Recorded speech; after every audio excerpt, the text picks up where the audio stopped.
Gini, gue terlahir sama keluarga itu Konghucu.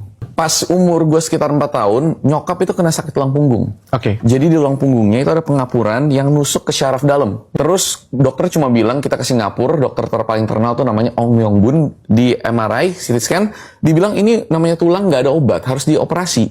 Tapi karena itu syaraf utama, kalau sampai salah kenapa-napa, kepotong, itu bakal lumpuh leher ke bawah seumur hidup. Nah nyokap, waktu itu gue baru 4 tahun, adik baru 2 tahun, nyokap nggak mau resiko. Nggak bisa jadi ibu kan. Jadi apa? Dia tahanin aja. Tapi yang namanya tulang kan makin lama makin tumbuh.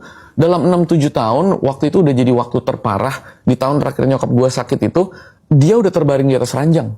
Hampir nggak bisa ngapa-ngapain. Karena stres dikit, pusing dikit, angkat beban dikit, kena AC dikit, itu sakit sekujur tubuh gitu. Nah tapi di tahun itu, dia punya teman BFF-nya, teman baiknya, baru kenal Tuhan Yesus. Baru percaya, baru masuk Kristen. Datanglah teman baiknya ke rumahnya, doain dia setiap minggu.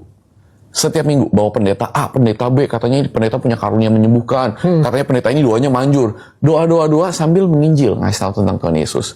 Nyokap gua, ya namanya orang posisi kepepet ya. Siapa aja gue percaya. Ya kalau lu bisa sembuhin gue. Nyokap gue percaya lah sama Tuhan Yesus. Katanya ini baik nih, ini bisa nyembuhin. Nyokap gue namanya Yeni. Ceritain ke bokap gue namanya Budi. Muka kayak gini, bonyok cindo banget. Logika banget. Nyokap ngomong ke bokap, Bud, ini Tuhan Yesus, gue udah percaya, ini beneran Tuhan, lu harus percaya dia bisa sembuhin kita, dia bisa sembuhin gue. Bokap capek dengerin gitu, apa sih, terus ngomong setiap hari, sampai bokap muak, bokap bilang gini, Hen, kalau Tuhan lu itu benar, dia bilang gini, Tuhan bisa nyembuhin lu, kalau Tuhan bisa nyembuhin lu, buat apa dokter Richard suruh pensiun aja, ya kan kalau Tuhan bisa nyembuhin, buat apa dokter? Dia bilang gini, kalau Tuhan lu beneran bisa sembuhin lu, si Yesus itu ya, suruh dia sembuhin lu, kalau dia sampai sembuhin lu, gue percaya, kalau enggak, diem aja. Sejak hari itu, nyokap gue nggak pernah ngomong tentang Tuhan Yesus ke bokap gue. Tapi setiap malam kalau bokap gue udah tertidur, nyokap diranjang di samping bokap berdoa dalam hati.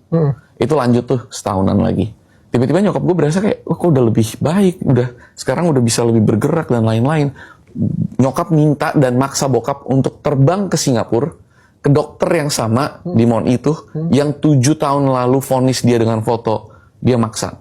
Pas datang akhirnya ke dokternya, ngomong sama dokternya, itu dokter paling top tentang tulang dan syaraf pada waktu itu, pada zamannya. Dia minta ke dokternya ketawa. Buat apa? Gue dokter 20 tahun, teorinya udah jelas, tulang itu nggak bisa hilang. Lu emang operasi? Kagak. Ya udah lu nggak mungkin. Lu mau ngapain? Mau store duit ke rumah sakit? Sok, boleh.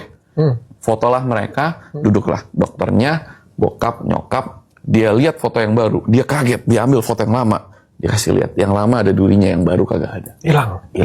Nyokap gua nangis, bokap gua, anjir bener. Tuhan Yesus lo beneran ada. Dan ini yang keluar dari mulut, ini yang bikin bokap gua saat itu juga percaya. Keluar dari mulut Dr. Ong Myong Bun, seorang Chinese Buddhist totok, full ya. Ya, Chinese Buddhist. Dia bilang gini 3 hal. Yang pertama, gua 20 tahun jadi dokter, gua belum pernah lihat ini terjadi.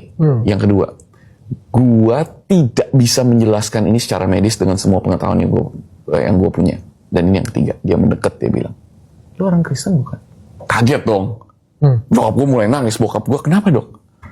Ya, soalnya gini, yang aneh-aneh gini, banyak teman-teman gua yang dokter-dokter itu kena kasus, ya pasiennya orang Kristen, katanya berdoa. Dia nanya, lu orang Kristen bukan? Lu berdoa bukan sama Tuhan? Ya mungkin itu kali, itu doang yang gua bisa bilang. Udah, nyokap nangis bokap. Dari situ kita percaya sama Tuhan.